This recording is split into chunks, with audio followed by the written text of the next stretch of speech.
गरीब साध साध सब नेक हैं, आप अपनी ठोरे, जो सतलोक ले जाएंगे वो साधु कोई और। अब जो प्रसंग चल रहा है हम आते हैं उसी पर कि परमात्मा की परिभाषा क्या है और काल किसे कहते। तो ये प्रसंग पूरा हुआ कि यथार्थ भक्ति कौन सी है, और वो स्थान एक ऐसा है जहाँ जरा मरण नहीं होता। वहाँ जाने के बाद प्राणी फिर लौटकर कभी संसार में नहीं आते, और वहाँ जरा और मरण नहीं है, वृद्धावस्था और मृत्यु नहीं है। और यहाँ दोनों डेफिनेट है। यदि मृत्यु भी है और वृद्धावस्था भी है, लंबी उम्र होगी तो वृद्धावस्था है, बीच में मर गया तो 100 पहाड़ टूट जाए परिवार के ऊपर, कमाने वाला एक था, बच्चों का क्या होगा, वह तो वृद्धावस्था तो बूढ़ी मौत होगी। कहने का भाव ये है, जब तक हम परमेश्वर की शरण में नहीं आते तब तक हम काल की रेंज में रहते हैं, और जब हम कबीर भगवान की शरण में आ जाते हैं हम काल की रीत से बाहर हो जाते हैं। फिर उसका विधान हम पर लागू नहीं रहता, हम परमेश्वर की शरण में आ जाते हैं। और समर्थ की शरण में जो आ जाता है उसको फिर बाहर का व्यक्ति दुखी नहीं कर सकता। उसको स्वयं पता होता है कि इस आदमी के इस शरणागत को छेड़ दिया तो ये तेरा बक्कल तार देगा। तो इसी प्रकार हम समर्थ की शरण में आ गए हैं। आप कबीर भगवान वो समर्थ है, वो कादर परमात्मा है, उसकी शरण में आ गए। उसकी शरण ना त्यागना, इतना ध्यान अवश्य रखना। छोटा मोटा कष्ट भी होता है नाम लेने के बाद, तो ऐसे समझना जैसे एक बिल्ली बच्चे उत्पन्न करती है और 2-4 दिन के बाद उन बच्चों को दूसरे घर में ले जाती है, क्योंकि वहाँ वो ये देखती है कि कहीं तेरे बच्चों को यहाँ खतरा ना हो जा। और इस बात से उसके बच्चे भी परिचित होते हैं कि हम अपनी माँ के संरक्षण में हैं, और वो उनको अपने मुख से पकड़ती है। उसके तीखे दांत होते हैं बिल्ली के, तीखे, और उनको पकड़ती है।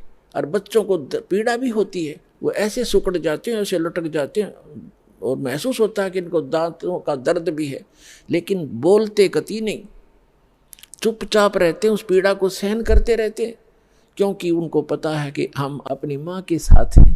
ये थोड़ा बहुत कष्ट भी है तो हमारा जीवन रक्षक है, रक्षा हो रही है। तो उसको उठाकर वो दूसरे सुरक्षित स्थान पर अन्य मकान में ले जाती है, सबको बारी बारी वहाँ पहुँचा देती है।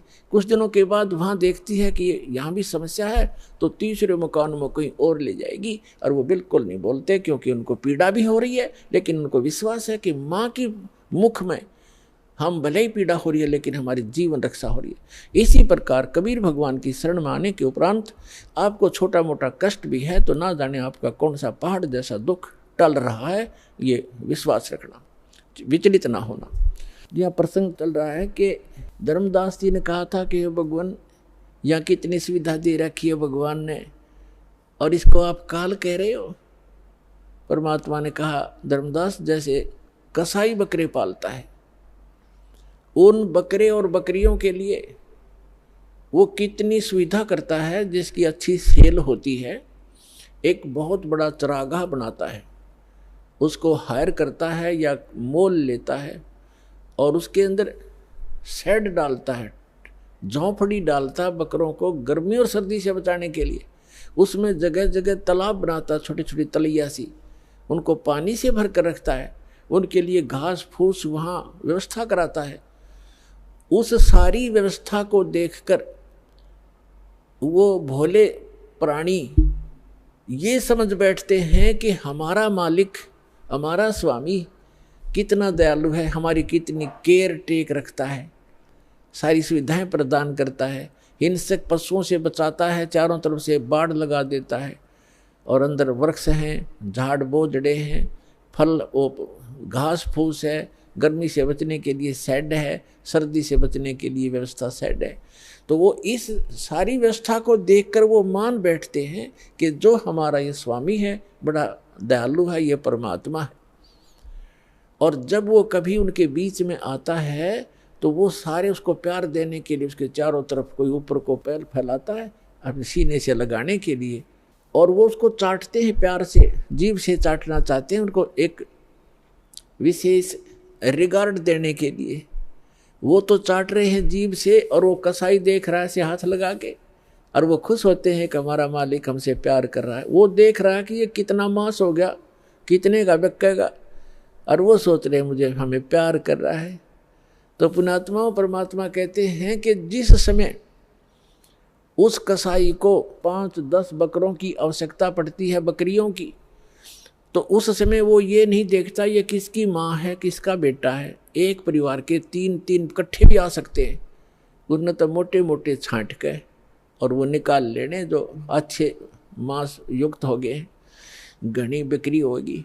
तो उस समय उन बकरों को भी पता होता है, ऐसे भागते ही इधर उधर दौड़ जाते, उनको मालूम है कि कहीं इनको खतरे के स्थान पर ले जा रहा है, इतना उनकी आत्मा में आभास होता है। तो कहने का भाव ये है कि इसी प्रकार जो यहाँ की सुविधाएं आप देख रहे हो, धर्मदास परमात्मा कह रहे हैं, कबीर भगवान, इन सुविधाओं को देखकर तो ऐसा लगता है जैसे बड़ा दयालु भगवान है, और उस समय तुम्हारी बुद्धि पर पत्थर गिर जाते हैं। किसी का बेटा मर गया, किसी की बेटी मर गई, एक परिवार के 3-3, 4-4 सदस्य मर जाते हैं। यहाँ एक बता रहे थे, कोई सरसा से सत्संग सुनकर जा था, जिसके उस गाड़ी के अंदर 16 सदस्य थे एक का परिवार के, बूढ़ा बूढ़ा घर रह गया था, 16 के 16 एक्सीडेंट में मर गए। बताओ पुण्यात्मा, और उनकी कार और कोठियाँ और बड़े बड़े सारी व्यवस्थाएं थी, कुल नाश हो गया उसका। तो कहने का भाव ये है कि उस समय बुद्धि कहाँ जाती है आपकी, ये सुविधाएं किसने दे रखी थी, ये फिर क्यों छीन लिया 1 मिनट में। तो इसको काल कहते हैं, और जो केवल सुख सुख दे उसको दयाल कहते हैं, उसको परमात्मा कहते हैं। आप इसको परमात्मा मान बैठे हो, लेकिन ये परमात्मा नहीं है। यहाँ तो दुख के अतिरिक्त आपको कुछ मिलता ही नहीं, चाहे कितना ही आपको सुखी व्यक्ति नजर आता है झूठे सुख से युक्त, चाहे कोई मंत्री है, प्रधानमंत्री है, या कितना ही बड़ा सेठ है, और कैसी आपने उसकी सुविधा नजर आती है। गरीब आदमी तो सोचा ये कार कोठी वाले घने सुखी होंगे, या फिर ये अफसर हैं, कर्मचारी अधिकारी हैं, ये बड़े सुखी होंगे। सुख नाम की वस्तु नहीं यहाँ पर इस गंदे लोक में, सबके टेंशन ग्रस्त रहती हैं, सारा दिन ऊपर से दिखे चौपड़े और अंदर तो इनके खराब हो रहे हैं खोपड़े, किसी ने देख लेते, सभी टेंशन लिए फिरते हैं। तो वो टेंशन लेस स्थान जो प्लेस है वो सतलोक है, उसको सुख सागर कहते हैं, सुख सागर कहते हैं।